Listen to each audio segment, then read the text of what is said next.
As 7 eras da Igreja. A era da Igreja de Filadélfia. Esta mensagem foi pregada no dia 10 de dezembro de 1960, pelo profeta de Deus, o 7º anjo, William Marion Branham, em Jeffersonville, Indiana, Estados Unidos da América. E ao anjo da igreja que está em Filadélfia escreve: isto diz o que é santo, o que é verdadeiro, o que tem a chave de Davi, o que abre, e ninguém fecha, e fecha, e ninguém abre. Conheço as tuas obras, eis que diante de ti pus uma porta aberta, e ninguém a pode fechar, tendo pouca força. Guardaste a minha palavra, e não negaste o meu nome. Eis que eu farei aos da sinagoga de Satanás, aos que se dizem judeus, e não são, mas mentem, eis que eu farei que venham, e adorem prostrados a teus pés, e saibam que eu te amo. Como guardaste a palavra da minha paciência, também eu te guardarei da hora da tentação que há de vir sobre todo o mundo, para tentar os que habitam na terra. Eis que venho sem demora, guarda o que tens, para que ninguém tome a tua coroa. A quem vencer, eu o farei coluna no templo do meu Deus, e dele nunca sairá, e escreverei sobre ele o nome do meu Deus, e o nome da cidade do meu Deus, a nova Jerusalém, que desce do céu, do meu Deus, e também o meu novo nome. Quem tem ouvidos, ouça o que o Espírito diz às igrejas. Apocalipse 3:7-13. Filadélfia. A cidade de Filadélfia estava situada a uns 97 quilômetros ao sudoeste de Sardes. Era a segunda cidade em tamanho na Lídia. Ela era edificada sobre vários montes em um famoso distrito de viticultura. Suas moedas traziam a figura de Baco e de uma Bacante, sacerdotisa de Baco. Entre os habitantes da cidade incluía judeus, cristãos de origem judia, e convertidos do paganismo. A cidade sofria frequentes terremotos, no entanto sua duração foi a maior de todas as 7 cidades de Apocalipse. De fato a cidade ainda existe sob o nome turco de Elezeri, ou Cidade de Deus. A cunhagem das moedas sugere que a deidade da cidade era Baco. Ora, Baco é o mesmo Nino, ou Nimrod. Ele é o lamentado, embora a maioria de nós pense dele em termos de orgia e embriaguez. Que iluminação isto traz às nossas mentes! Eis aqui uma moeda com um deus de um lado e a sacerdotisa ou profetisa do outro. Atire ao ar uma moeda. Faz diferença um lado ou outro cair voltado para baixo? Não, senhor, é sempre a mesma moeda. Esta é a religião romana de Jesus e Maria. Mas não estamos pensando somente em Roma. Não, não existe somente a grande prostituta. Certamente que não, porque ela, por suas fornicações tem se tornado uma mãe. Suas filhas, as denominações, agora são moedas com a mesma cunhagem. Eis que de um lado da moeda eles têm desenhado uma adoração a Jesus e do outro lado eles têm sua sacerdotisa ou profetisa também. E ela escreve seus credos e dogmas e preceitos e os vende ao povo por salvação insistindo que ela e somente ela tem a verdadeira luz. Quão notável é o fato que esta era é caracterizada pela moeda. Porque a mãe e as filhas estão todas comprando seu caminho para o céu. Dinheiro e não o sangue é o preço de compra. O dinheiro e não o espírito é o poder que as impele para a frente. O Deus deste mundo, Mamon, tem cegado seus olhos. Mas suas obras de morte terminarão logo, porque nesta era, é a época que o Espírito clama, eis que cedo venho. Ora vem Senhor Jesus. A era da Igreja de Filadélfia se estendeu de 1750 a aproximadamente 1906. Esta era, devido ao significado do nome da cidade, tem sido chamada a Era do Amor Fraternal, como significa Filadélfia, amor de irmãos. O mensageiro para esta era, foi sem dúvida alguma João Wesley. João Wesley nasceu em Epoy, em 17 de junho de 1703. E era um dos 19 filhos nascidos a Samuel e Susanna Wesley. Seu pai foi capelão na Igreja da Inglaterra, mas é mais do que provável que a transformação religiosa da mente de João foi baseada mais sobre a vida exemplar de sua mãe do que sobre a teologia de seu pai. João foi um estudante brilhante. Foi enquanto ele estava em Oxford que ele e Carlos se tornaram parte de um grupo que era espiritualmente exercitado a adorar na base da vida de experiência na verdade ao invés de fazer da doutrina seu padrão. Eles redigiram um guia espiritual de obras tais como dar aos pobres, visitar os enfermos e detentos. Por isso eles foram chamados de metodistas, e outros títulos irônicos. Ora, João foi suficientemente inspirado pela sua visão da necessidade da religião para o povo do mundo, por isso ele foi para a América, Geórgia, como missionário entre os índios. Em sua viagem ele descobriu que muitos dos passageiros do navio eram morávios. Ele ficou muito impressionado por sua bondade, paz e coragem em todas as circunstâncias. Ele trabalhou na Geórgia em alto desprendimento e duro trabalho, mas foi um fracasso. Ele voltou à Inglaterra clamando: "E fui à América para converter os índios, mas quem me converterá?" De volta a Londres, ele novamente encontrou os morávios. Foi Pedro Boiler que lhe mostrou o caminho da salvação. Ele verdadeiramente nasceu de novo, para a perplexidade e evidente ira de seu irmão, Carlos, que não podia compreender como um homem tão espiritual como João pudesse dizer que não estava anteriormente certo com Deus. Foi, porém, não muito tempo depois que Carlos também foi salvo pela graça. Wesley agora começou a pregar o evangelho naqueles púlpitos em Londres onde ele anteriormente tinha acesso, porém logo eles o puseram para fora. Foi nesta época que seu velho amigo George Whitefield o colocou em um lugar, pois ele convidou a João para ir e ajudá-lo a pregar nos campos onde milhares estavam escutando com atenção a palavra. Wesley a princípio ficou incrédulo que pudesse pregar ao ar livre ao invés de pregar em um edifício, mas quando ele viu as grandes multidões e a obra do evangelho no poder do Espírito, ele se converteu de todo o coração a tal pregação. A obra logo chegou a tais proporções que começou a enviar numerosos leigos para pregar a palavra. Isto parecia como um paralelo ao Pentecostes, onde o Espírito levantou homens com poder para pregarem e ensinarem a palavra quase toda a noite. Houve violenta oposição a esta obra, mas Deus estava com ele.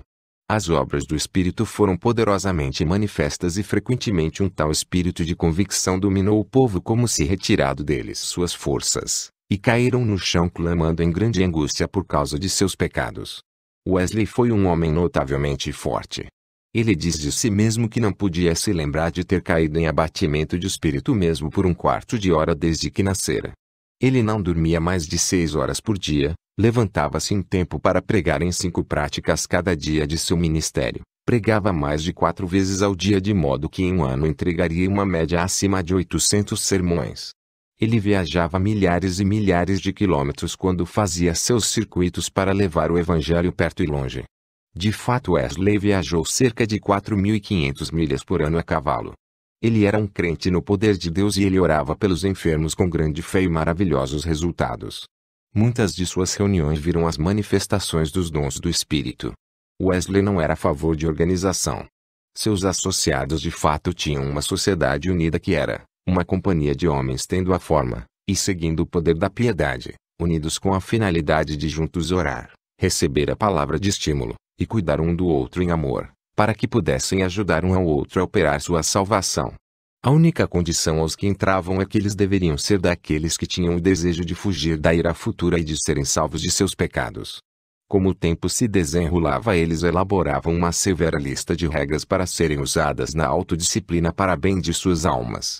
Wesley reconheceu que depois de sua morte o movimento poderia ser organizado e o Espírito de Deus deixá-los como mortos. Certa vez ele salientou que ele não temia que o nome de metodista deixasse a terra, mas que o Espírito de Deus pudesse alçar seu voo. Durante o tempo de sua vida ele podia ter adquirido grande riqueza, mas não o fez. Seu dito favorito no tocante ao dinheiro era: ganhe tudo o que puder, economize tudo o que puder, e dê tudo o que puder. Quão estranho seria para Wesley voltar e ver a denominação que ostenta o nome de metodista hoje. Eles são ricos, riquíssimos. Mas a vida e o poder de João Wesley está ausente deles.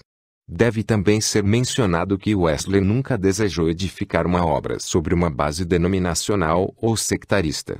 Embora ele fosse um arminiano em suas crenças, ele não queria separar-se de seus irmãos nos terrenos da doutrina. Ele foi um bom candidato para Tiago. Ele baseou sua vida eterna na fé e nas obras, ou na vida vivida ao invés de simplesmente aceitar um credo ou uma declaração doutrinária. João Wesley morreu à idade de 88 anos tendo servido a Deus como poucos homens ousariam até mesmo pensar que poderiam. A saudação. E ao anjo da igreja que está em Filadélfia escreve: isto diz o que é santo, o que é verdadeiro, o que tem a chave de Davi, o que abre, e ninguém fecha, e fecha, e ninguém abre. Apocalipse 3:7. Oh, quão lindas são estas palavras! Quão majestoso é até mesmo seu som. Quão emocionante é pensar que todos aqueles atributos podem ser aplicados a uma pessoa. Quem ousaria dizer tais coisas acerca de si mesmo além de Jesus Cristo, o Senhor da Glória? Eu creio que a chave para interpretar exatamente o que cada uma destas maravilhosas frases descritivas significa é encontrada no verso 9. Eis que eu farei aos da sinagoga de Satanás, aos que se dizem judeus, e não são, mas mentem, eis que eu farei que venham, e adorem prostrados a teus pés, e saibam que eu te amo. Apocalipse 3:9. Eu digo que este verso é a chave, porque ele trata com os judeus que se têm chamado a si mesmos de filhos de Deus à exclusão de todos os outros. Eles crucificaram e mataram o Senhor Jesus Cristo. Suas obras terríveis fizeram cair seu próprio sangue sobre suas próprias cabeças pelos séculos. Tudo porque eles rejeitaram a Jesus como seu Messias, o que verdadeiramente ele era. Para eles ele não era aquele que viria, ou o filho de Davi. Para eles ele era Belzebu, ou algum injusto qualificado somente para a destruição. Mas não. Ele foi verdadeiramente Emanuel, Deus manifestado em carne. Era verdadeiramente o Messias. Certamente, ele era exatamente o que ele anunciava ser. Ele, o mesmo Jesus, Jesus Cristo, o mesmo ontem e hoje e para sempre. Este santo no meio dos castiçais é o mesmo Jesus, que levantou os mortos e que a despeito de prova irrefutável foi crucificado e morto. Mas ele se levantou novamente, e está assentado à mão direita da majestade nas alturas. Os judeus pois não o chamavam de santo naquele tempo. Eles não o chamaram de santo agora. Mas ele é santo. Salmo 16:10. Pois não deixará minha alma no inferno, nem permitirás que o teu santo veja a corrupção. Eles buscaram a sua justiça sendo a lei e falharam miseravelmente, porque pela lei, carne alguma pode ser justificada. Pela lei, nenhum homem pode ser feito santo. A santidade é do Senhor. 1 Coríntios 1:30. Mas vós sois dele, em Jesus Cristo, o qual para nós foi feito por Deus sabedoria, e justiça, e santificação, e redenção. 2 Coríntios 5:21, para que nele fôssemos feitos justiça de Deus. Ou Cristo, ou perecer, e eles pereceram porque eles o recusaram. E os homens daquela era assim como os de hoje onde estão cometendo o mesmo engano. Assim como os judeus se refugiaram na forma de adoração da sinagoga, assim também na era de Filadélfia eles estavam se refugiando na igreja. Não é filiar-se à igreja o que vale. A vida não está na igreja. A vida está em Cristo. E o testemunho é este, que Deus nos deu a vida eterna, e esta vida está em seu Filho. Quem tem o Filho tem a vida, quem não tem o Filho de Deus não tem a vida. 1 João 5:11 e 12. O homem é feito santo por meio do Espírito. Foi o Espírito de santidade que levantou a Jesus dentre os mortos, e é ele que habita em nós e nos faz santos com sua santidade. Ali está ele, o ser santo. E nós estaremos com ele, vestidos com sua justiça e santificados com sua santidade. Agora esta é a sexta era. Aos olhos de Deus, o tempo está se encaminhando para um final. Logo ele estará voltando. Logo o clamor se elevará à sua vinda. Quem está sujo, suja-se ainda, e quem é justo, faça a justiça ainda, e quem é santo, seja santificado ainda. Apocalipse 22:11. Eu sou tão grato pois que a minha santidade não é de mim mesmo. Eu sou feliz porque eu estou em Cristo, com todos os seus maravilhosos atributos de justiça imputados a mim, conferidos a mim. Bendito seja Deus para todo sempre. Isto diz o que é verdadeiro. Pois bem, esta palavra verdadeiro é uma palavra muito maravilhosa. Não quer dizer verdadeiro somente no sentido de oposto a falso. Ela expressa a realização perfeita de uma ideia como contrastada com sua realização parcial. Por exemplo, recordamos que Jesus disse em João capítulo 6 versículo 32, Moisés vos deu o pão do céu, mas meu Pai vos dá o verdadeiro pão do céu. João 15:1, eu sou a videira verdadeira.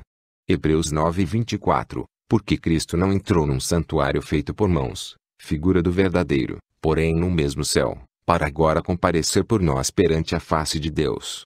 1 João 2:8, porque vão passando as trevas, e já verdadeira luz alumia.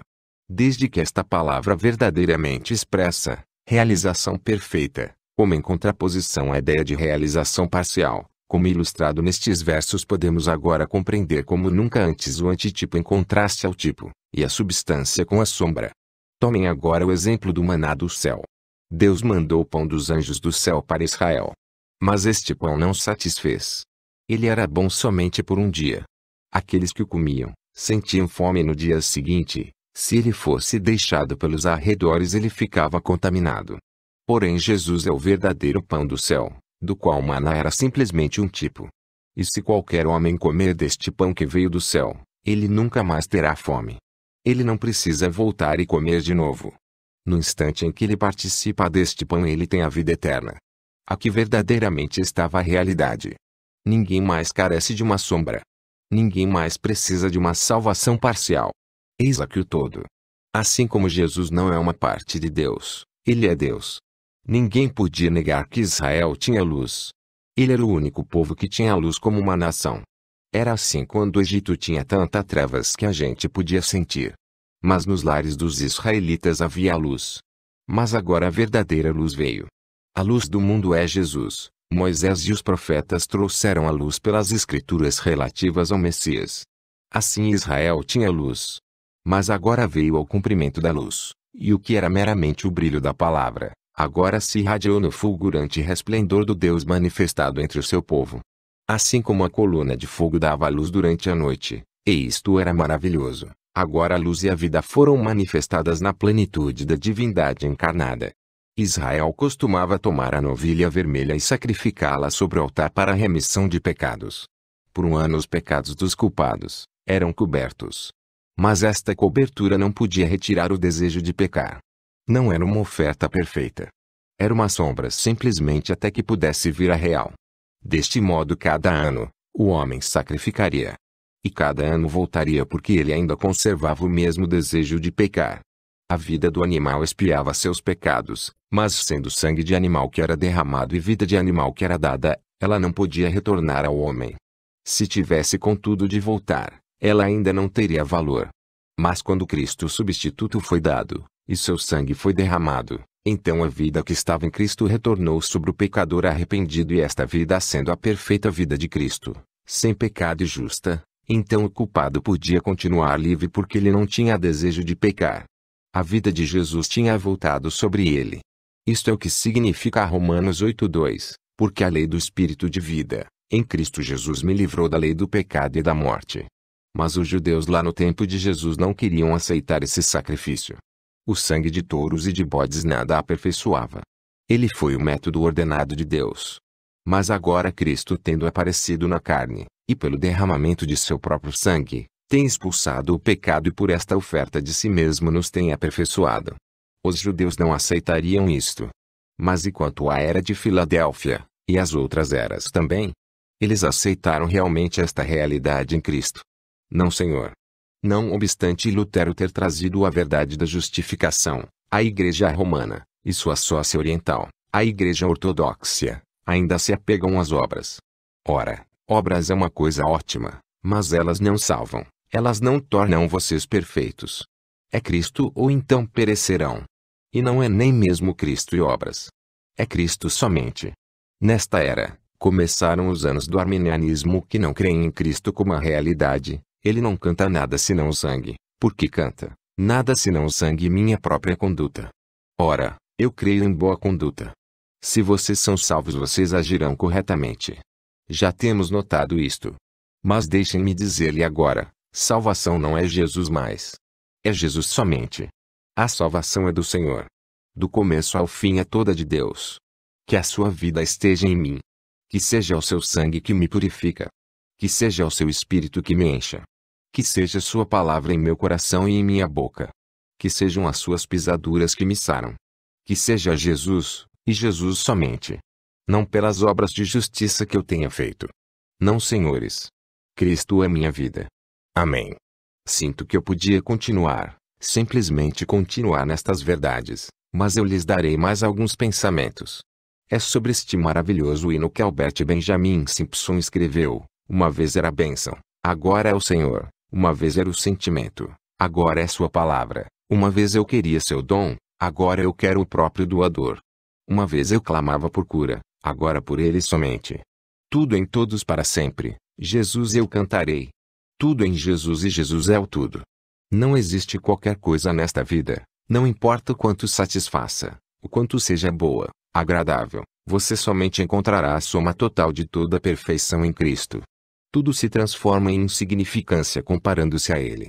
Aquele que tem a chave de Davi. Esta bela frase segue e procede da anterior, aquele que é verdadeiro, Cristo, a realização perfeita, contrastando com a realização parcial. Eis aqui, Moisés foi um profeta de Deus, mas Jesus, como Moisés, foi profeta de Deus. Davi, um homem segundo o próprio coração de Deus, foi rei de Israel, mas Jesus é maior do que Davi, rei dos reis, e senhor dos senhores, Deus, o próprio Deus. Ora, Davi nasceu da tribo de Judá, da qual não saíra nenhum sacerdote. No entanto, ele comeu os pães da proposição reservado para os sacerdotes. Ele era um grande guerreiro vencendo os inimigos, estabelecendo o povo. Como rei ele se assentou no trono. Ele foi um profeta. Ele foi um tipo maravilhoso de Cristo. Pois diz em Isaías 22:22, e porei a chave da casa de Davi sobre o seu ombro, e abrirá, e ninguém fechará, e fechará e ninguém abrirá. O Espírito usa esta referência do Velho Testamento concernente ao Senhor Jesus Cristo e seu ministério na igreja. O que a chave de Davi significava naquele tempo era mera sombra, a qual agora está cumprida em Jesus estando no meio dos candeeiros. Tem a ver com nosso Senhor depois da ressurreição e não com sua peregrinação terrena. Mas o que é que esta chave significa? A resposta está na posição da chave. Ela não está em sua mão. Ela não está em um cordão em torno de seu pescoço. Ela não está colocada nas mãos de outros homens. Ou o verso não poderia estar dizendo que ele somente tem o uso desta chave, pois somente ele a abre e fecha, e nenhum homem tem este direito, mas Jesus somente. Não é correto. Porém, onde está a chave? Está sobre seus ombros. Mas que tem a ver os ombros com ela? Leiam Isaías 9:6. O principado está sobre seus ombros. Mas o que isto significa? A resposta é esta. A frase, governo sobre seus ombros, vem da cerimônia oriental do casamento. Quando a noiva é entregue ao noivo, ela tira o seu véu e o coloca sobre os ombros do noivo, significando que ela não somente se encontra sob seu domínio, que ela transferiu seus direitos a ele, que ele é a cabeça, mas também que ele tem a responsabilidade e o cuidado e que ele somente ele, não outro homem, ninguém mais, nenhum outro poder tem qualquer direito e responsabilidade. E esta, amados, é a chave de Davi. Deus sendo soberano, ele preconheceu por decreto divino exatamente quem estaria em sua noiva. Ele a escolheu. Ela não o escolheu. Ele a chamou. Ela não veio por si mesma. Ele morreu por ela. Ele a lavou em seu próprio sangue. Ele pagou o preço por ela. Ela pertence a ele e a ele somente. Ela é inteiramente cometida a ele e ele aceita a obrigação. Ele é a sua cabeça, porque Cristo é a cabeça de sua igreja. Como Sara chamava Abraão de Senhor, assim também a noiva é feliz por ele ser o seu Senhor. Ele fala e ela obedece porque este é o seu deleite. Mas os homens têm atentado para esta verdade. Eles têm dado valor à sua pessoa, qual somente tem a suprema autoridade sobre sua igreja. Eu digo, não. Porque em cada era, a igreja tem sido governada por uma hierarquia, um sacerdócio, uma sucessão apostólica, fechando a porta da misericórdia e da graça a quem ela deseja e ao invés de assumir o amor e a responsabilidade da igreja ela tem com uma cobiça mercenária vitimado e a destruído. O clero vivia em luxúria, enquanto que a pobre igreja se alimentava das cascas do abuso. E em nenhuma era fez algo diferente. Cada um atou-se a si mesma a organização e colocou o governo sobre homens e submeteu a igreja a este governo. Quando alguém se levantava, ele era brutalmente suprimido ou expulso. Cada denominação tem o mesmo espírito. Cada denominação jura que tem a chave do governo da igreja. Cada denominação proclama que ela abre a porta. Porém isto não é verdade. É Jesus, somente Jesus. Ele estabelece os membros do corpo. Ele os dota com seus ministérios. Ele coloca os dons à sua disposição. Ele cuida dela e a guia. Ela é propriedade exclusivamente sua. Ele não tem nenhuma outra senão ela. Que clamor longe da realidade é este desta era da igreja na qual vivemos. E um dia que não tarda, estes homens que agora dão a entender que falam pela igreja estarão erigindo o movimento ecumenical para colocar um anticristo vivo na cabeça de sua organização que depõe o Senhor, e o encontraremos, Cristo, fora da igreja, dizendo, eis que estou à porta e bato, se alguém ouvir a minha voz e abrir a porta, entrarei em sua casa, e com ele cearei, e ele comigo. Apocalipse 3:20. Mas deixem-me dizer o seguinte: nosso Senhor não é derrotado. Os homens proclamam abrir e fechar a porta que conduz a Deus, mas eles são mentirosos. Todo aquele que o Pai lhe dá, vai a ele, e aquele que vai a ele de maneira nenhuma ele lança fora, ele não perderá nenhum deles. João 6:37 e 39. E quando este último membro eleito para o corpo de Cristo entrar, então o Senhor aparecerá. A chave de Davi. Não era Davi o rei de Israel, todo Israel. E não é Jesus o filho de Davi de acordo com o fato que ele se assentará sobre o trono de Davi no milênio e reinará sobre sua herança. Certamente. Deste modo a chave de Davi significa que é Jesus quem vai inaugurar o milênio. Aquele que tem as chaves da morte e do inferno ressuscitará seu povo amado para que eles possam compartilhar de seu reino de justiça sobre a terra. Quão formoso é que nosso Senhor tem todas as respostas. Verdadeiramente nele são cumpridas todas as promessas de Deus. Verdadeiramente por estarmos nele somos herdeiros de tudo que ele tem comprado para nós. Sim, ele ali, o Senhor da glória. Uma vez como o Pai, ele estava rodeado pelos anjos, pelos arcanjos, querubins, e serafins, e por todos os exércitos celestiais, clamando: Santo, Santo, Santo é o Senhor Deus dos exércitos. Tal era a sua santidade que ninguém podia se aproximar dele. Mas agora nós o veremos na igreja, repartindo sua própria santidade conosco, até que nele nos tornemos a própria justiça de Deus. Sim, e ali ele se encontra, Jesus, perfeito em tudo, o lírio dos vales, a resplandecente e a brilhante estrela da manhã, o preferido entre 10 milhares, o Alfa e o Ômega, raiz e geração de Davi, Pai, Filho e Espírito Santo, o tudo em todos. Isaías 9:6. Porque um menino nos nasceu, um filho se nos deu, e o principado está sobre os seus ombros, e o seu nome será maravilhoso, Conselheiro, Deus forte, Pai da eternidade, Príncipe da paz. Nele está o perfeito cumprimento. Embora outrora não o amássemos, agora nós o amamos com alegria indizível e cheia de glória. Ele permanece no meio da igreja, e nós cantaremos seu louvor, porque ele, o poderoso conquistador, é a cabeça da igreja qual é sua noiva. Ele comprou esta noiva. Ele a possui.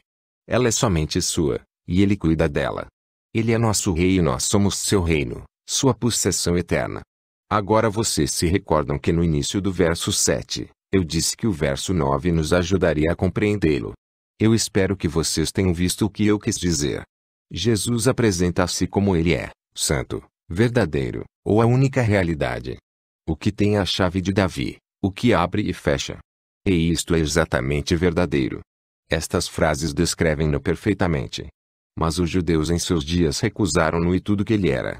Eles rejeitaram seu Salvador e tudo o que ele significava para eles. E os cristãos nominais têm feito o mesmo agora. Eles têm feito o que os judeus fizeram. Exatamente o mesmo. Os judeus crucificaram-no e depois se viraram contra o verdadeiro crente. O cristão nominal o tem crucificado novamente e se viram contra a verdadeira igreja para destruí-la. Mas Deus é verdadeiro, e ele, que é sobre todas as coisas, retornará ainda, e quando lhe o fizer, ele mostrará qual é o único potentado. E quando ele mesmo o provar ao mundo, e todo o mundo curvar-se a seus pés, naquele tempo o mundo se curvará aos pés dos santos, provando que eram certos em sua firmeza com ele. Bendito seja Deus para todo sempre. A porta aberta. Eu sei as tuas obras, eis que diante de ti pus uma porta aberta, e ninguém a pode fechar, tendo pouca força. Guardaste a minha palavra, e não negaste o meu nome. Apocalipse 3:8. A primeira frase deste verso, eu conheço tuas obras, está analisada no resto do verso, porque suas obras têm a ver com a porta aberta, pouca força, a palavra e o nome. A fim de compreender a riqueza da significação envolvida em eis que diante de ti pus uma porta aberta, e ninguém pode fechar, devemos recordar agora o que tem sido dito sobre cada era, sobrepondo a outra era.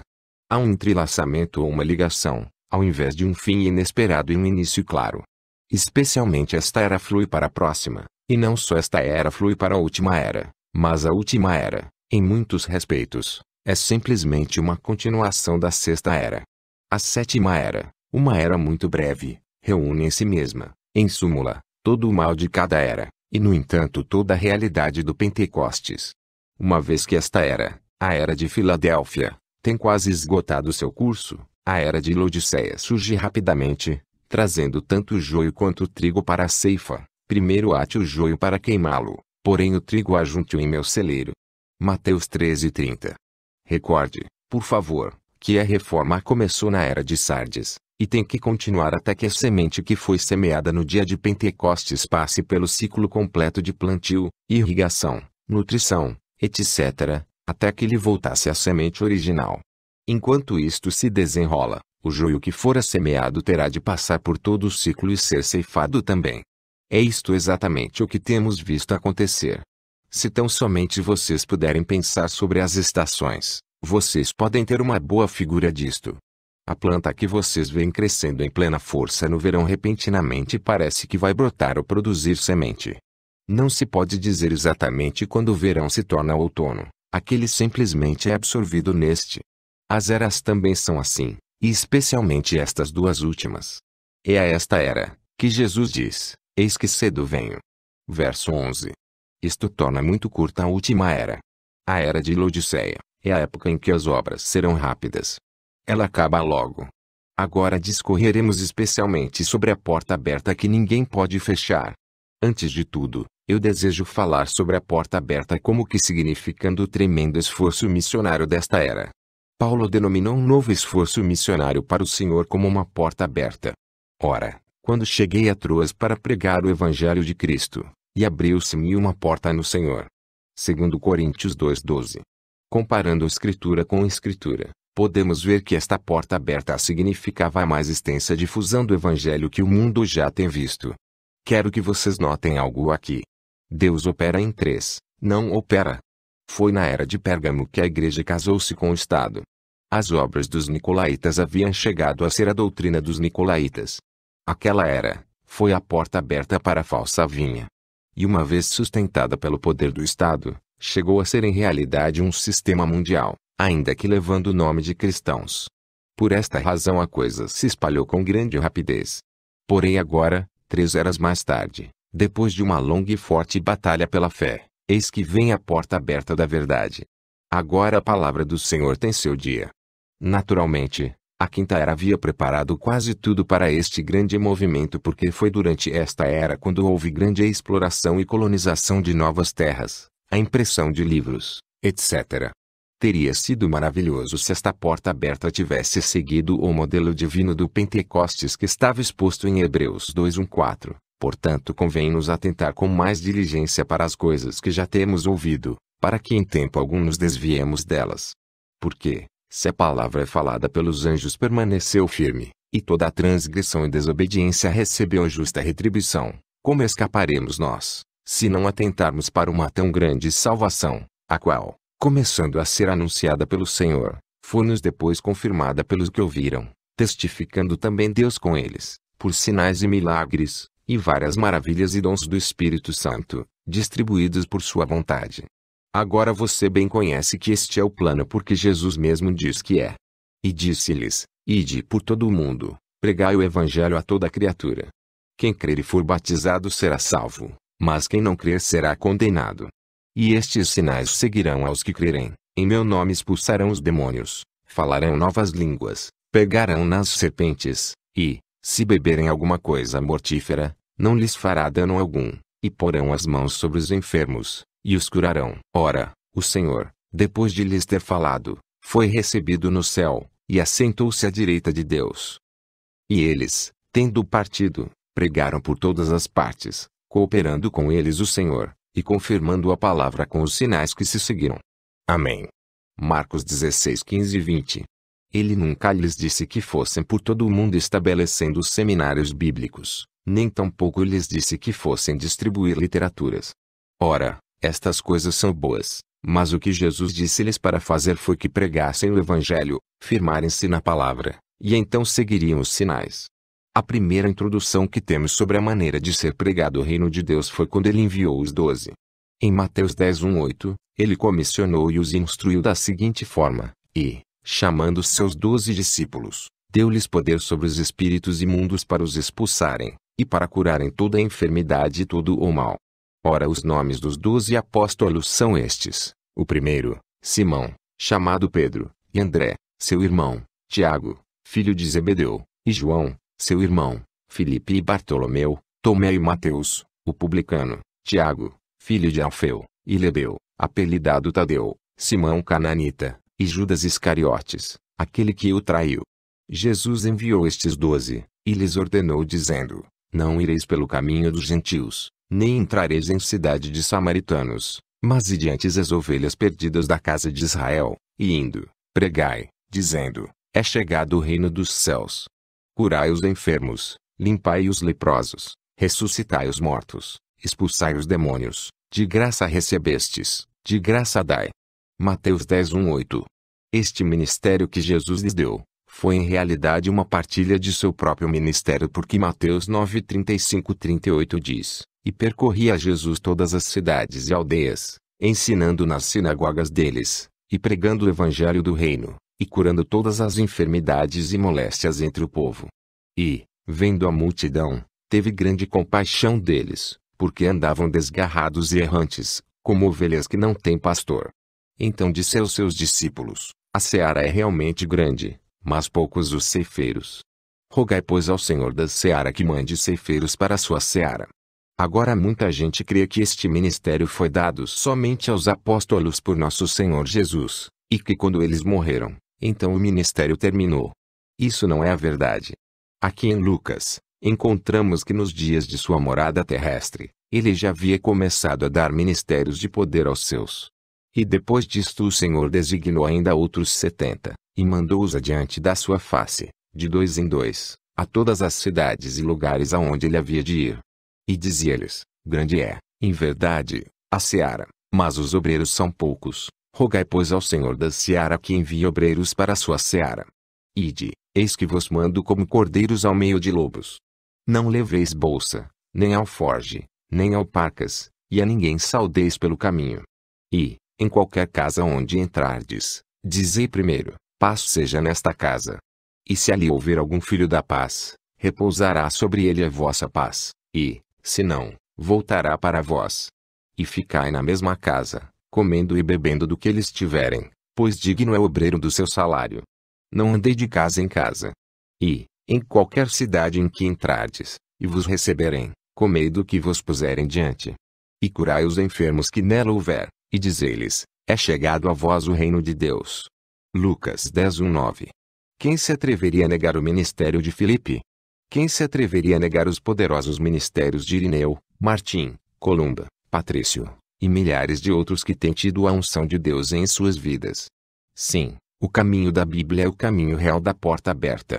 E eu desejo acrescentar meu testemunho sobre esta parte. A razão que tenho para fazê-lo é que eu só posso falar com segurança concernente ao que Deus tem feito em minha própria vida.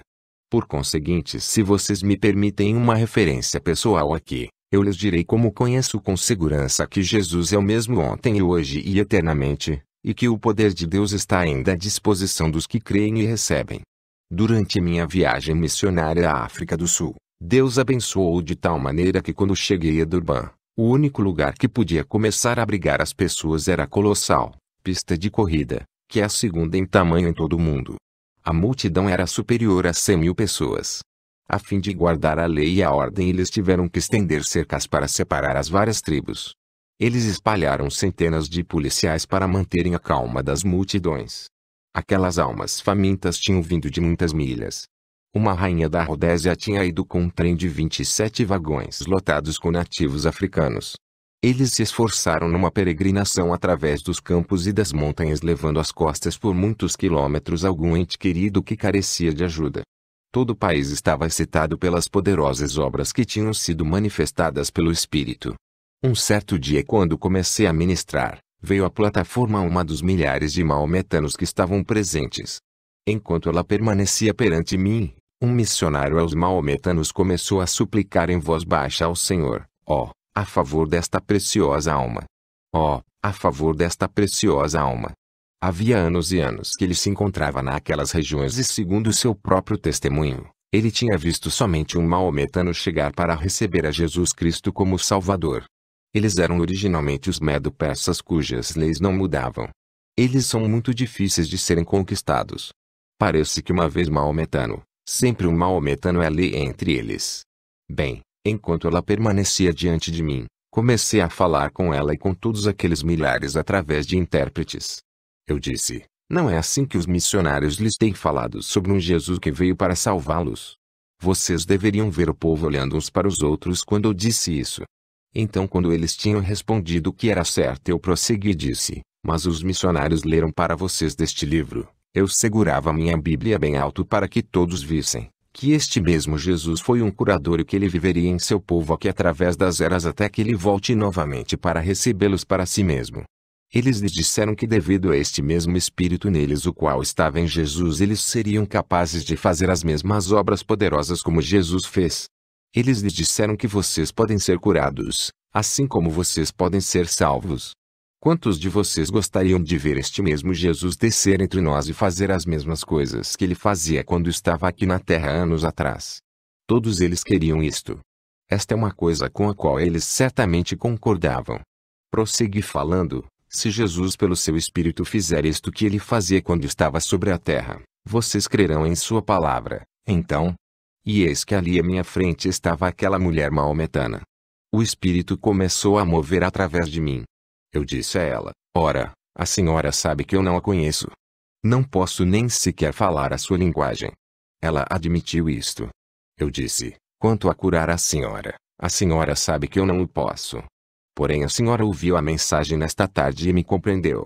Seu intérprete indiano respondeu por ela que ela tinha compreendido, porque ela tinha lido o Novo Testamento. Ora, os maometanos são descendentes de Abraão. Eles creem em Deus. Mas eles rejeitam a Jesus Cristo como um filho de Deus, e em seu lugar recebem a Maomé como profeta de Deus. Eles dizem que Jesus nunca morreu e ressuscitou. Eles são ensinados assim pelos sacerdotes e eles o aceitam. Eu disse: mas Jesus morreu de fato e ressuscitou. Ele enviou seu Espírito de volta sobre a igreja. Este Espírito que estava nele é o mesmo Espírito que está na igreja agora e ela pode produzir ao mesmo que Jesus produziu. Ele disse em João 5,19: o Filho por si mesmo não pode fazer coisa alguma, se o não vir fazer ao Pai, porque tudo quanto ele faz, o Filho o faz igualmente. Pois bem, se Jesus vier e revelar a mim qual é sua tribulação ou porque a senhora está aqui, se ele puder dizer-me qual é o seu passado, certamente a senhora pode crer para o futuro. Ela disse através de seu intérprete: sim, eu posso. Eu disse: muito bem, que ele pois faça isso. Aqueles maometanos estavam observando-o atentamente.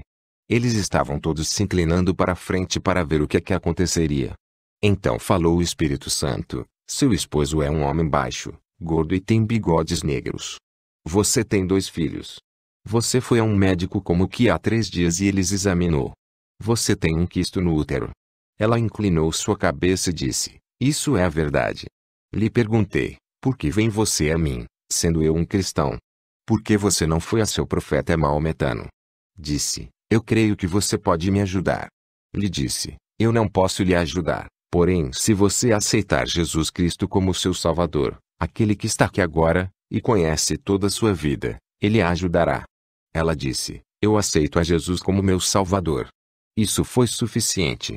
Ela foi curada e cerca de 10.000 maometanos vieram a Cristo naquele dia porque o Evangelho foi pregado tanto em palavra como em poder. Deus nunca disse ao homem que trabalhasse por 30 anos sem ceifar nada. Ele nos deu a porta aberta da palavra e o poder e isso é o que devemos usar. Isso é o que concedeu a Paulo o seu grande e efetivo ministério. A minha palavra, e a minha pregação, não consistiu em palavras persuasivas de sabedoria humana, mas em demonstração de espírito e de poder. 1 Coríntios 2:4. Atentem bem ao que vou dizer agora. Foi durante esta mesma viagem quando estava tomando o avião em Nova Salisbury, Rodésia, que vi um grupo de 4 pessoas com passaportes americanos. Dirigi-me a eles e disse: alô, vejo que tem passaportes americanos. Estão viajando para algum lugar? O jovem respondeu-me: não, somos todos missionários aqui. Ótimo, repliquei eu, vocês estão por conta própria ou trabalham para alguma organização? Somos metodistas. Vimos de Wilmore, Kentucky, disse ele. Bem, é quase no fundo de meu quintal, respondi. O senhor não seria aquele irmão Brian que trabalha daqueles lados, seria? Eu disse: sim, é verdade. Isto o corou. Ele não disse nada mais, e o modo que ele e aquelas 3 moças olharam uns para os outros. Então eu disse: "Um minuto, por favor, filho. Eu gostaria de falar a todos vocês sobre alguns princípios, sabendo que todos somos cristãos e estando aqui para um grande propósito. Ora, vocês dizem que estão todos aqui há 2 anos. Vocês podem dizer no nome de Jesus que podem apontar uma alma que vocês sabem que ganharam para o Senhor? Eles não podiam fazer isto. Eu não quero ferir os seus sentimentos, moças, disse eu, mas todas vocês deviam estar em casa ajudando suas mães com os pratos. Vocês não têm nada a fazer aqui fora no campo a menos que sejam cheias com o Espírito Santo e preguem o verdadeiro Evangelho na demonstração do poder do Espírito Santo. Se vocês não estão vendo os resultados que Jesus disse que vocês veriam, é porque vocês não estão pregando o verdadeiro Evangelho. Deixem-me prosseguir mais um passo e mostrar-lhes como as coisas podem acontecer no campo missionário. Eu não digo que é tudo dessa maneira, mas eu tenho muito medo que seja assim. Foi durante a mesma viagem, quando eu estava dando uma volta por Durban com o prefeito, que eu vi um nativo com um penderucalho em seu pescoço e ele estava levando um ídolo. Perguntei a meu amigo para que era aquele penderucalho e ele me disse que quando um nativo abraçava o cristianismo eles colocavam aquilo no pescoço dele. Isto verdadeiramente deixou-me surpreso, porque ali estava um homem chamando-se a si mesmo de cristão e levando aquele ídolo. Assim sendo, eu perguntei como podia ser. Ele disse: "Eu posso falar a língua dele. Vamos conversar com ele." Deste modo nos dirigimos ao homem e o prefeito agiu como meu intérprete. Perguntei ao nativo se ele era um cristão. Ele afirmou que verdadeiramente era um cristão. Então perguntei-lhe por que ele levava aquele ídolo se ele era um cristão. Ele respondeu que era um ídolo que seu pai levava consigo e que deixara para si. Quando eu lhe disse que nenhum cristão deve ter um ídolo, ele replicou que este ídolo tinha sido de grande utilidade para seu pai. Eu fiquei curioso para saber como, e ele disse que certo dia seu pai estava sendo espreitado por um leão. Então ele acendeu um fogo e conversou com o ídolo do modo como o feiticeiro tinha ensinado a ele. O leão foi embora. Eu informei a ele que foi o fogo que afugentou o leão, pois o fogo afugenta todos os animais ferozes. Eu nunca me esquecerei de sua resposta. Ele disse: "Bem, é do seguinte modo: se a moia, o espírito, falha, então este ídolo não falhará." Um registro detalhado da campanha africana pode ser encontrado no livro Um Profeta Visita a África. É simplesmente esta força que multidões de cristãos têm porque a palavra não foi entregue a eles pela porta aberta original do Pentecostes. Agora voltando à porta aberta da missão da Era de Filadélfia. Ela não teve a porta aberta do poder que devia ter tido. Notem que no mesmo verso ele menciona esta porta aberta. Ele diz: "tendo pouca força." Isto é certo.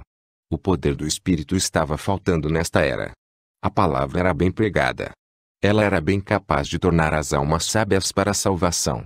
Mas o grande poder de Deus que anuncia suas poderosas obras, que revela seus braços em torno dos seus, estava desaparecendo exceto entre os grupos espalhados. No entanto, graças a Deus, estava aumentando e tinha aumentado acima do que eles tinham na Reforma. Foi nesta era que viveu o homem a quem frequentemente chamamos pai das missões.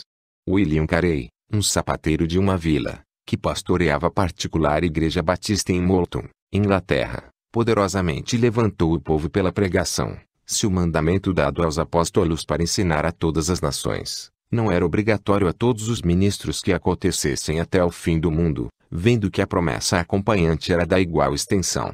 Ele foi combatido pelos calvinistas que tinham ido ao extremo da doutrina da eleição, crendo que todos que iam ser salvos seriam salvos, e a obra missionária era contra a obra do Espírito. Porém Adolf Wöhler ajudou o Sr. Carey pela pregação e levantando fundos. Tal foi o efeito que foi formada uma sociedade para espalhar o Evangelho a todas as nações, em 1792. Esta sociedade enviou Carey, que foi notavelmente abençoado por Deus ganhando muitas almas na Índia. Em 1795 um cristianismo levantado formou a Sociedade Missionária de Londres que, como bem conhecemos, angariou milhões de libras. E enviou milhares de missionários pelos anos para executarem o desejo do Senhor. O Espírito de Deus estava movendo e outras ovelhas podia muito bem ser o clamor dos corações daqueles crentes fervorosos. Eis que diante de ti pus uma porta aberta. Eu quero examinar estas palavras novamente. Desta vez, embora eu não vá dissociá-las das missões, Vou trazer-lhes um pensamento que foi muito arraigado na última era. Como eu já tenho declarado, esta era se fundiu na última era. Foi nesta era que Jesus disse: Eis que cedo venho. Verso 11. E na última era ele ia terminar a obra e abreviá-la em justiça, porque o Senhor fará uma obra breve na terra. Romanos 9:28. Notem como este verso de Apocalipse se desenrola: porta aberta, pouca força, palavra, nome. Esta porta aberta tem a ver com todos os três. Ora, o que é que a porta significa? Em João 10:7, diz: Tornou, pois, Jesus a dizer-lhe: Em verdade vos digo que eu sou a porta das ovelhas. Isto é certo, eu sou, é a porta das ovelhas. Ora, esta não é simplesmente uma expressão singular. Isto é verdadeiramente assim. Notem em São João 10, quando Jesus está dando esta parábola. Ele se chama a si mesmo de pastor. Depois ele se chama de porta. E é isto que o pastor é para as ovelhas. Ele é verdadeiramente sua porta. Quando eu estava lá no Oriente, eu via que todas as noites o pastor ajuntava suas ovelhas. Ele as colocava no aprisco. Depois ele as contava. Quando ele estava seguro que todas estavam ali dentro, ele se deitava na porta do curral e literalmente se tornava a porta do rebanho. Ninguém podia entrar ou sair a não ser por ele. Ele era a porta. No dia seguinte, quando eu estava andando de jipe com um amigo, eu notei que um pastor começava a conduzir o seu rebanho para a cidade. Imediatamente todo o tráfego parou para que o pastor pudesse prosseguir. Ora, as cidades lá no Oriente não são como as cidades daqui. Nós guardamos todas as nossas mercadorias do lado de dentro, mas lá, é como um mercado de uma grande fazenda com todo o produto na calçada para o transeunte ver e comprar. Eu pensei, aqui é onde começam as contendas. Espere até que aquelas ovelhas vejam todo aquele alimento ali. Mas quando o pastor prosseguiu, aquelas ovelhas simplesmente seguiram em cada passo. Elas olhavam para toda aquela mercadoria, mas nem sequer uma ovelha tocou em qualquer coisa. Se eu pudesse tão somente conhecer sua linguagem, eu mesmo teria parado o tráfego e pregado um sermão sobre o que eu estava vendo. Quando você é uma ovelha que pertence ao grande pastor, você o segue em cada passo, assim como faziam aquelas ovelhas. Você não será tentado a se desviar por causa de alguma grande figura de uma igreja, ou escutar a voz de algum DD, ou PhD, ou LLD, mas você ficará com o pastor. A Bíblia diz que as ovelhas conhecem sua voz e que elas o seguem, mas uma voz estranha fará simplesmente que elas fujam e corram após seu verdadeiro pastor. Graças a Deus. Porém, isto não foi tudo o que vi e aprendi ali. Certo dia comecei a pensar sobre os homens que tinha visto fora no campo cuidando de diferentes espécies de animais. Um rapaz estava cuidando de alguns porcos, outro de alguns bodes, outro de alguns camelos, outros de algumas mulas, etc. Então eu perguntei a um amigo que vivia ali, qual o nome que eles davam àqueles homens. Replicou ele, eles são pastores. Eu não podia aceitar isto. Eu disse, você não quer dizer que todos eles são pastores? Pastores cuidam somente de ovelhas, não cuidam. Não, disse ele, um pastor é um pegureiro ou criador, assim qualquer pessoa que cria animais é um pastor. Bem, isto realmente causou-me surpresa. Mas eu notei uma diferença entre aqueles pastores e os que cuidavam de ovelhas. Chega a noite e todos os outros menos o pastor de ovelhas deixa seus animais nos campos e vão para casa. O pastor toma suas ovelhas, e as coloca no aprisco e então se deita e se torna a porta das ovelhas. Graças a Deus, nosso pastor nunca nos deixa ou se esquece de nós. Quando chegar a hora da noite eu quero estar em seu aprisco. Eu quero estar sob seus cuidados. Pois bem, podemos ver que Jesus é a porta. Ele é a porta das ovelhas. E notem que fala agora da porta aberta. O que é isto senão uma revelação de si mesmo? E esta revelação está aberta para trazer-nos força, para iluminar a palavra e glorificar seu nome. Foi no meio das duas últimas eras que a revelação da deidade de Jesus Cristo floresceu diante de nós. Sim, sabíamos que ele era Deus. Quem mais poderia ser, nosso Salvador? Mas saber que ele somente era Deus, o Deus sozinho, que ele era o Alfa e o Ômega, que este Jesus era tanto Senhor como Cristo, tornando o Senhor Jesus Cristo, o Pai, o Filho e o Espírito Santo, todos uma pessoa, que tinha sido perdido desde as primeiras eras da igreja, mas que agora estamos vendo novamente. A revelação de quem ele era tinha voltado. Verdadeiramente a divindade não é um Deus trino com uma personalidade, porque exige-se personalidade para formar uma pessoa. Se há somente uma personalidade, há somente uma pessoa. Mas os que creem em três pessoas têm uma divindade de três deuses e são culpados da quebra do primeiro mandamento. Mas a revelação da divindade está de volta. Ora, a verdadeira igreja pode edificar em força novamente. Depois de todo este tempo ela finalmente sabe quem seu Senhor é. Novamente nós estamos batizando no nome do Senhor Jesus assim como eles faziam no Pentecostes. Deixem-me contar-lhe de um sonho dado por Deus que eu tive sobre o batismo trino. Não foi uma visão, mas um sonho. Vocês sabem, estou certo, que uma das bênçãos das eras da igreja foi receber sonhos pelo Espírito Santo, do mesmo modo como uma pessoa pode ter visões. Era por volta das 4 horas da manhã no sábado. Eu tinha acabado de me levantar para dar um copo de água para José. Quando eu me deitei, quase instantaneamente tive este sonho. Eu vi um homem que eu pensava que fosse meu pai. Ele era um homem grandalhão. Eu também vi uma mulher que deveria ser minha mãe, mas ela não parecia com ela, assim como o homem não parecia com meu pai. Este homem era muito perverso para sua esposa. Ele tinha um grande porrete com 3 quinas. Você sabe que quando você pega uma acha de lenha e corta com um machado, fica uma acha de lenha em forma triangular, por conseguinte com 3 lados. O porrete era desta forma. Ele pegou este porrete e bateu nela, derrubando-a. Quando ela caiu ali gritando, ele ficou andando em volta com seu peito estufado e em sua face havia um tal orgulho, um olhar jactancioso que ele parecia ter grande orgulho e satisfação em ter batido naquela pobre e pequena mulher. Cada vez que ela tentava levantar-se ele a feria. Eu não gostava do que ele estava fazendo, mas quando eu pensei em impedi-lo, eu imaginei, eu não posso atacar aquele homem, ele é grande. E depois ele deve ser meu pai. Mas logo eu percebi que ele não era meu pai, e vi que nenhum homem tem o direito de tratar uma mulher assim. Eu fui lá e o agarrei pelo colarinho e o virei e disse, você não tem o direito de feri-la. E quando eu disse isto, meus músculos cresceram e eu fiquei parecendo um gigante. O homem os viu e ficou com medo de mim. Eu disse, se você feri-la de novo terá de acertar comigo. Ele hesitou em feri-la de novo, e o sonho me deixou. Eu acordei imediatamente depois do sonho. Eu pensava como era estranho aquele sonho.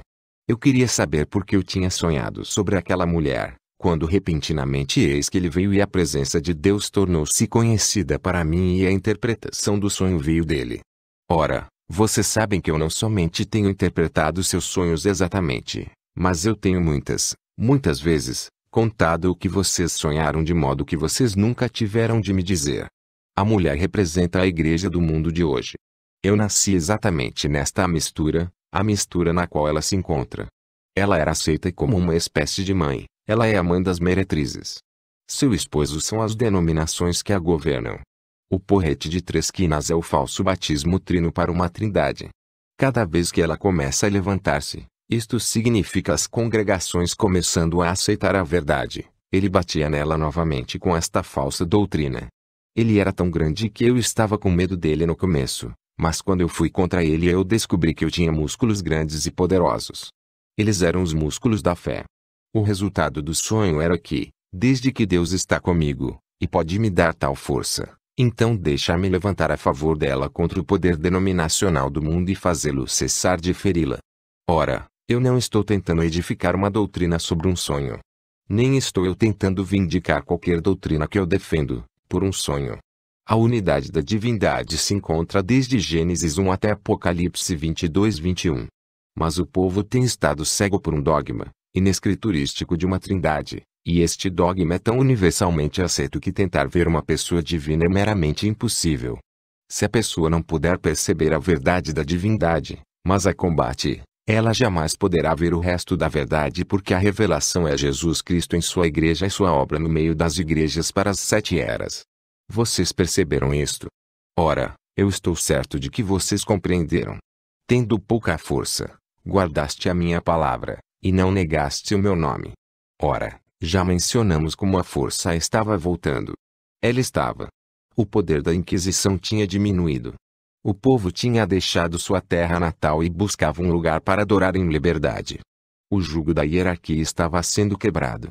Os governos descobriram que não era sábio lançar uma facção contra outra. De fato, Bem intencionados mas pobremente liderados, os povos estavam desejosos de empreender uma guerra para defender seus direitos religiosos. Talvez a maior prova de força de religião nesta era foi o fato que, embora a França caísse em revolução, o grande reavivamento de Wesley evitou a revolução na Inglaterra e salvou-a para ser um instrumento nas mãos de Deus por muitos anos gloriosos. A pregação da palavra nunca foi maior. Quando Satanás levantou suas multidões de livres pensadores, quando os originadores do comunismo se levantaram, quando os teólogos liberais espalharam suas mercadorias corruptas, Deus levantou poderosos guerreiros de fé, e as maiores obras da literatura cristã, o ensino e a pregação surgiram nesta época. Nunca os seus pregadores e professores têm sido igualados e nunca jamais o serão. Os Spurgeons, Parkers, Clarence, os Edwards, Barnes, Mulleys, Blenards, Barnes, Bishops, todos surgiram nesta era. Eles pregaram, ensinaram e escreveram a palavra. Eles glorificaram seu nome. O julgamento dos falsos judeus.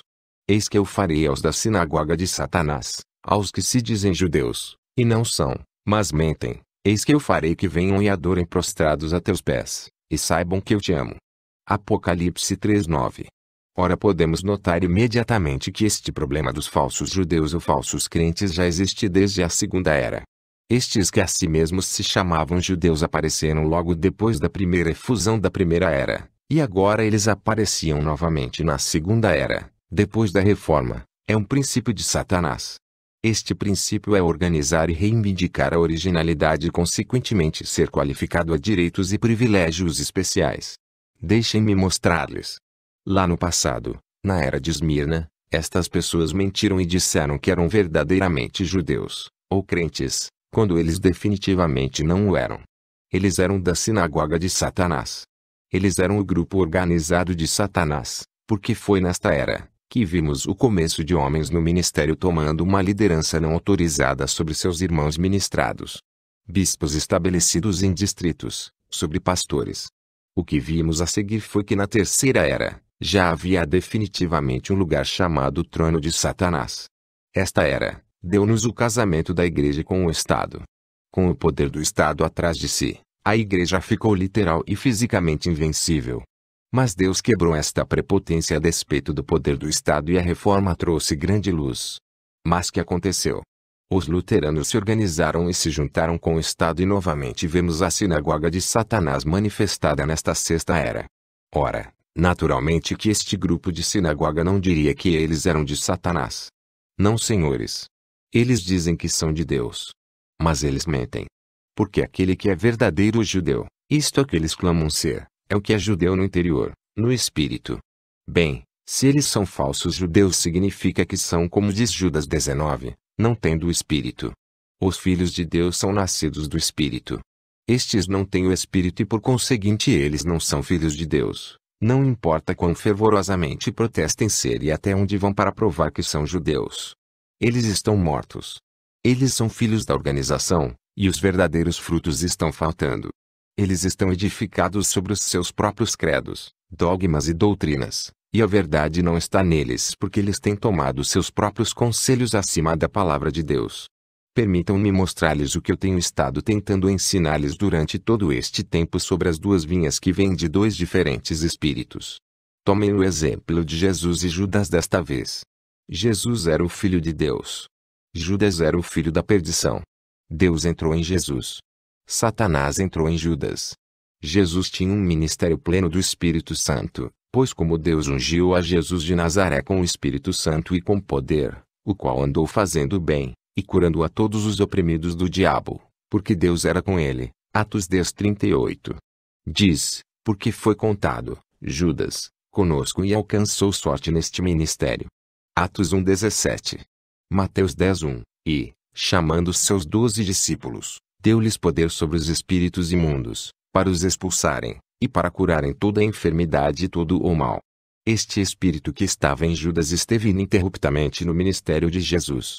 Então ambos chegaram à cruz. Jesus foi dependurado na cruz, voluntariamente dando sua vida pelos pecadores e entregando seu espírito a Deus. Seu espírito foi para Deus e depois foi derramado na igreja no Pentecostes. Porém Judas dependurou a si mesmo e seu espírito voltou para Satanás. Porém depois do Pentecostes este mesmo espírito que estava em Judas voltou para a falsa vinha que crescia ao lado da verdadeira vinha. Mas notem, o espírito de Judas nunca atingiu o Pentecostes. Ele nunca subiu para receber o Espírito Santo. Ele não podia. Mas para que foi este espírito de Judas? Ele foi por causa da bolsa de ouro. Como ele amava o dinheiro. Ele ainda ama o dinheiro. Se ele vai no nome de Jesus fazendo coisas poderosas e promovendo grandes reuniões, ele ainda faz muito mais dinheiro e edifícios, e educação e todas as coisas com conceito material. Observem simplesmente este espírito que está sobre eles e não sejam enganados. Judas andava como um dos 12 e ele fez milagres também. Mas ele não tinha o Espírito de Deus como algo próprio. Ele na verdade tinha um ministério. Ele nunca atingiu o Pentecostes pois ele não era verdadeira semente. Ele não era um verdadeiro filho de Deus. Não, Senhor. E o mesmo se dá agora na sinagoga de Satanás. Não sejam enganados. Vocês não serão enganados se vocês forem dos verdadeiros eleitos. Jesus disse que vocês não serão enganados. Sim, estas pessoas dizem ser cristãs, mas não são. Eis que eu farei que venham e adorem prostrados a teus pés, e saibam que eu te amo. 1 Coríntios 6:2. Não sabeis vós que os santos hão de julgar o mundo? Não somente haverá 12 apóstolos em 12 tronos julgando as 12 tribos de Israel, mas os santos, também, julgarão o mundo. É quando estes que reivindicam pertencer a Deus e clamam que Deus os ama, descobrirão exatamente quem é o Filho de Deus e quem é amado do Filho. Sim, está vindo o dia quando será manifesto. Estes que estão agora governando o mundo em uma medida, e que durante a última era edificarão uma imagem à besta através da qual eles verdadeiramente governarão o mundo, serão um dia humilhados quando Jesus vier com seus santos para julgar o mundo em justiça. Isto é exatamente o que vimos em Mateus 25 quando todos os que perderam a primeira ressurreição estarão perante o juiz e sua noiva. O elogio e a promessa. Como guardaste a palavra da minha paciência, também eu te guardarei da hora da tentação que há de vir sobre todo o mundo, para tentar os que habitam na terra. Apocalipse 3:10. O que ele quer dizer com palavra de minha paciência? Hebreus 6:13-15. Porque, quando Deus fez a promessa a Abraão, como não tinha outro maior por quem jurasse, jurou por si mesmo, dizendo: certamente abençoando-te abençoarei, e multiplicando-te multiplicarei. E, assim esperando com paciência, alcançou a promessa. Vejamos, o Espírito está falando sobre a palavra de Deus que é dada a nós. Esperar pelo cumprimento desta palavra requer paciência assim como aconteceu no caso de Abraão. Ele esperou como vendo aquele que é invisível. Ele foi paciente e assim a palavra finalmente foi cumprida. Este é o modo pelo qual Deus ensina paciência a seu povo. Pois, se ele cumprisse sua palavra em manifestações físicas no mesmo instante que vocês orassem, vocês nunca aprenderiam a paciência, mas se tornariam ainda mais impacientes com a vida. Deixem-me mostrar-lhes esta verdade ainda mais claramente. Hebreus 11:17. Pela fé ofereceu Abraão a Isaque, quando foi provado. Sim, aquele que receber as promessas ofereceu o seu unigênito. Esaí, Abraão foi tentado depois do que recebeu a palavra da promessa. A maioria pensa que logo que oramos em nome de Jesus sobre as boas promessas de Deus que não poderia haver mais tentação. Mas aqui é dito que Abraão foi tentado depois que ele recebeu a promessa. Isto é exatamente correto segundo o salmista referindo-se a José, 105:19. Até ao tempo em que chegou a sua palavra, a palavra do Senhor o provou. Deus nos deu promessas excessivamente grandes e preciosas. Ele tem prometido cumpri-las. Ele o fará. Mas do tempo que oramos até o tempo que obtemos a resposta devemos aprender a receber paciência em nossas almas porque somente na paciência possuímos a vida. Que Deus nos ajude a aprendermos esta lição, assim como sabemos que o povo da sexta era aprendeu a paciência. Lemos a história das vidas destes grandes cristãos. Que grande contraste tivemos entre suas vidas e a nossa porque eles eram tão pacientes e quietos, e hoje somos tudo menos vencedores na superimpaciência e na pressa. Ele continua dizendo a eles, como guardaste a palavra da minha paciência, também eu te guardarei da hora da tentação que há de vir sobre todo o mundo, para tentar os que habitam na terra. Aqui novamente vemos a superposição de duas eras. Porque esta promessa tem a ver com o fim do período dos gentios que culmina na grande tribulação, Eu te guardarei da hora da tentação que há de vir sobre todo o mundo, para tentar os que habitam na terra. Este verso não é uma declaração que a verdadeira igreja entrará e atravessará a tribulação. Se ele significasse isto, ele o teria anunciado. Mas disse: eu te guardarei da hora da tentação. Esta tentação é exatamente como a tentação no Éden. Ela será uma proposição muito convidativa, sustentada em oposição direta ao mandamento da palavra de Deus, e no entanto, do ponto de vista da razão humana, ela será muito esclarecedora e causadora da vida, de modo a enganar o mundo. Somente os eleitos não serão enganados. A tentação virá como segue. O movimento ecumenical que tem iniciado naquilo que parece um bonito e abençoado princípio, cumprindo a oração de Cristo que todos possam ser um, torna-se tão forte politicamente que ela faz pressão sobre o governo para obrigar todos a se unirem com ela, quer direto ou através de princípios promulgados em leis, de modo que nenhum povo será reconhecido como verdadeira igreja, a menos que esteja sob domínio direto ou indireto do concílio. Os pequenos grupos perderão seus direitos, privilégios, etc., até perderem toda a propriedade e direitos espirituais com o povo. Por exemplo, agora, menos que a associação ministerial aprove em muitas, se não na maioria das cidades, uma pessoa não pode alugar um prédio para serviços religiosos. Para se tornar capelão no exército, hospitais, etc., agora é quase obrigatório ser reconhecido como aceito pelos grupos ecumênicos trinitarianos. Assim sendo, esta pressão cresce, e ela crescerá, será mais e mais difícil resistir, porque resistir é perder privilégios. E muitos serão tentados a prosseguir, ligados a este movimento, pois eles sentirão ser melhor servir a Deus publicamente na estrutura desta organização do que não servir a Deus no fim das contas publicamente. Porém, eles estão errados. Crer na mentira do diabo é servir a Satanás, muito embora se deseje chamá-la de Jeová. Mas os eleitos não serão enganados. Além do mais, os eleitos não somente serão guardados, mas quando começar este movimento à imagem erigida besta, os santos serão levados no arrebatamento.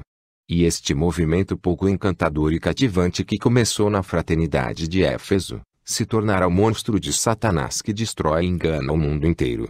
Porque o sistema da igreja do catolicismo romano e do protestantismo que está se unindo controlará toda a riqueza do sistema mundial e forçará toda a terra a entrar em sua armadilha religiosa, ou matá-los-á, recusando-lhes o direito de comprar e vender por onde quer que vivam.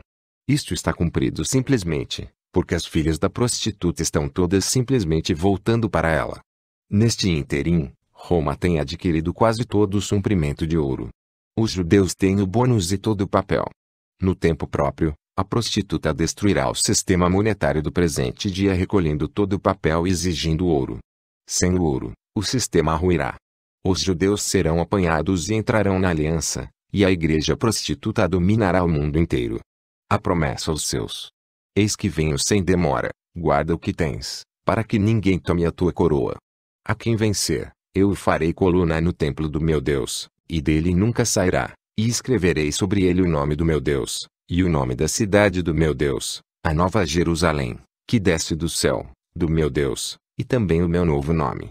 Apocalipse 3, 11 e 12. Não carecemos de comentar sobre o pensamento que ele vem brevemente. Sabemos que ele vem porque estamos no fim dos últimos dias, não estamos. Mas ele continua a dizer: guarda o que tens, para que ninguém tome a tua coroa. É em meio de um tempo de grande agitação que Jesus vem. E com sua vinda há uma ressurreição.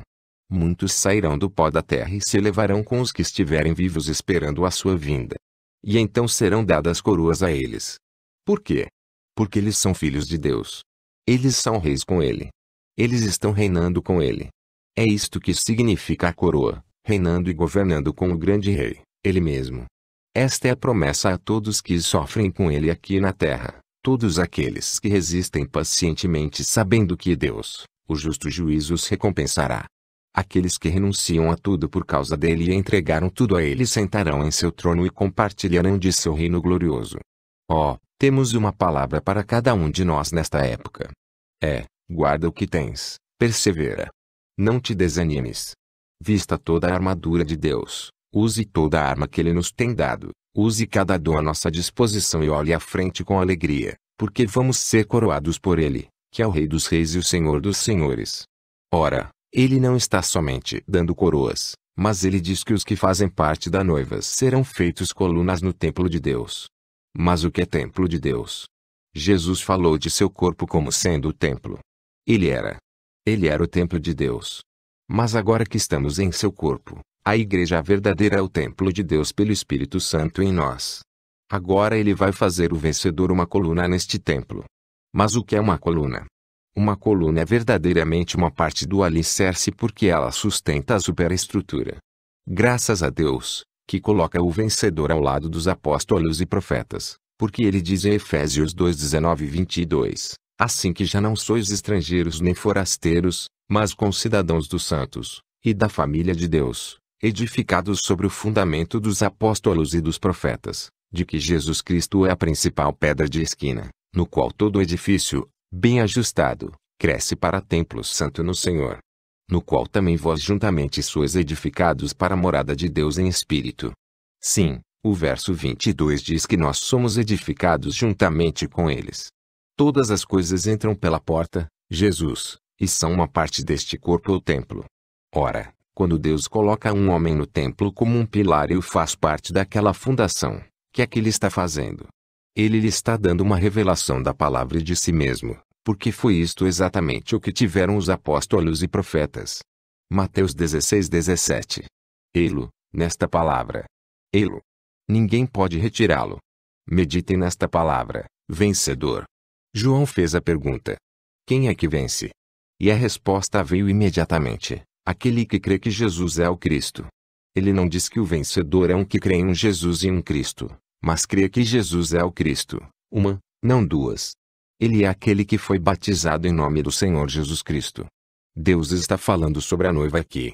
Vocês querem ver outra figura dela? Encontra-se em Apocalipse 7:4-17. E ouvi o número dos selados, e eram 144.000 selados, de todas as tribos dos filhos de Israel.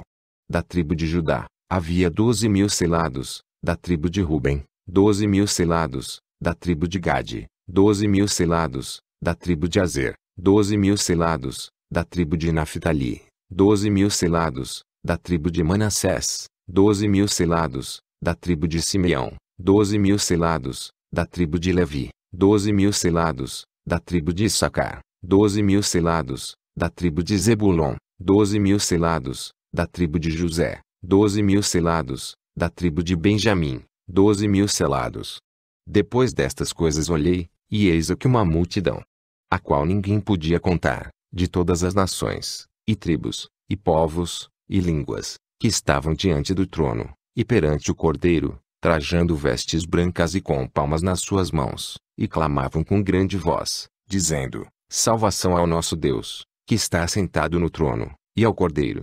E todos os anjos estavam ao redor do trono, e dos anciãos, e dos 4 animais, e prostraram-se diante do trono sobre seus rostos, e adoraram a Deus, dizendo: Amém. Louvor, e glória, e sabedoria, e ação de graças, e honra, e poder, e força ao nosso Deus, para todo sempre.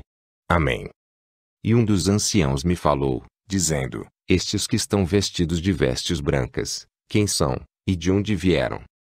E eu disse-lhe: Senhor, tu sabes. E ele disse-me: estes são os que vieram da grande tribulação, e lavaram as suas vestes e as branquearam no sangue do Cordeiro. Por isso estão diante do trono de Deus, e o servem de dia e de noite no seu templo, e aquele que está sentado sobre o trono os cobrirá com a sua sombra. Nunca mais terão fome. Nunca mais terão sede. Nem sol nem calma alguma cairá sobre eles. Porque o Cordeiro que está no meio do trono os apacentará, e lhes servirá de guia para as fontes vivas das águas, e Deus limpará de seus olhos toda a lágrima. Jesus veio. Ele selou 144.000. Ele tomou 12.000 de cada tribo. Mas há outro grupo que não pertencem a estes 144.000, são vistos nos versos 9 e 18. Quem são eles? Eles estão na noiva tirada de entre os gentios. Eles estão ante seu trono noite e dia. Eles os servem no templo. Eles estão sob o cuidado especial do Senhor. Eles são sua noiva. A noiva vai onde quer que esteja o noivo. Ela nunca será deixada por ele. Ela nunca se afastará de seu lado. Ela compartilhará do trono com ele. Ela será coroada com sua glória e honra. E escreverei sobre ele o nome de meu Deus, E o nome da cidade de meu Deus. E qual é o nome de Deus? Bem, ele é Deus conosco, ou Emanuel, mas este não foi o nome dado a ele. Chamarás o seu nome Jesus. Jesus disse: Eu vim em nome de meu Pai e vós não me recebestes. Por conseguinte, o nome de Deus é Jesus, porque este é o nome no qual ele veio. Ele é o Senhor Jesus Cristo. E qual é o nome que uma mulher recebe quando ela se casa? Ela recebe o nome do homem. Será o seu nome que será dado para a noiva quando ele a recebe para si mesmo. E vi um novo céu, e uma nova terra. Porque já o primeiro céu e a primeira terra passaram, e o mar já não existe. E eu, João, vi a santa cidade, a nova Jerusalém, que de Deus descia do céu, adereçada como uma esposa ataviada para o seu marido. E ouvi uma grande voz do céu, que dizia: Eis aqui o tabernáculo de Deus com os homens, pois com eles habitará, e eles serão o seu povo, e o mesmo Deus estará com eles e será o seu Deus. E Deus limpará de seus olhos toda a lágrima, e não haverá morte, nem pranto, nem clamor, nem dor, porque já as primeiras coisas são passadas. Apocalipse 21, 1-4. Quão maravilhoso! Todas as promessas de Deus cumpridas. Tudo se passará como anunciado. A transformação será completada. O Cordeiro e sua noiva estarão estabelecidos para todos sempre nas perfeições de Deus. Descrevê-lo? Quem é capaz de fazê-lo? Ninguém. Pensam sobre isto. Sonham sobre isso. Leiam o que diz a palavra sobre isso. Sim, nós podemos dizer tudo isso. No entanto, nós podemos conhecer somente uma parte infinitésima disto até que se torne realidade na primeira ressurreição. E escreverei o meu novo nome sobre ele. Meu novo nome. Quando tudo se tornar novo, então ele tomará sobre si um novo nome. E este nome será o nome da noiva também. Qual é este nome? Ninguém ousa fazer conjecturas. Teria de ser uma revelação do Espírito dada conclusivamente de modo que ninguém ousasse negá-la. Porém, sem dúvida ele deixará esta revelação para o dia quando ele deseja anunciar este nome. É suficiente sabermos que será muito mais sublime do que jamais podemos imaginar. A admoestação final para a era. Quem tem ouvidos, ouça o que o Espírito diz às igrejas. Apocalipse 3:13. Cada era termina com esta mesma admoestação. É apelo constante que as igrejas ouçam com atenção a voz do Senhor. Nesta era, o apelo é ainda mais insistente do que nas eras precedentes, porque nesta era, a vinda do Senhor verdadeiramente está mais próxima do que nunca. Talvez se levante a pergunta: se ainda haverá outra era, por que tanta urgência? A resposta se encontra nisso. A última era será muito breve, um rápido trabalho de consumação. E não somente assim, mas uma pessoa deve sempre lembrar-se que aos olhos de Deus o tempo é muito passageiro. Sim, 1000 anos são simplesmente um dia. E se ele vem dentro de algumas horas como ele vê o tempo, então, ele certamente tem de advertir-nos com toda urgência e sua voz deve continuamente soar em nossos corações para estarmos prontos para esta vinda. Oh, há tantas vozes no mundo, tantos problemas e necessidades clamando por atenção, porém nunca houve uma voz com tamanha importância e tão digna de atenção como a voz do Espírito. Portanto, quem tem ouvidos, ouça o que o Espírito está dizendo às igrejas. Amém.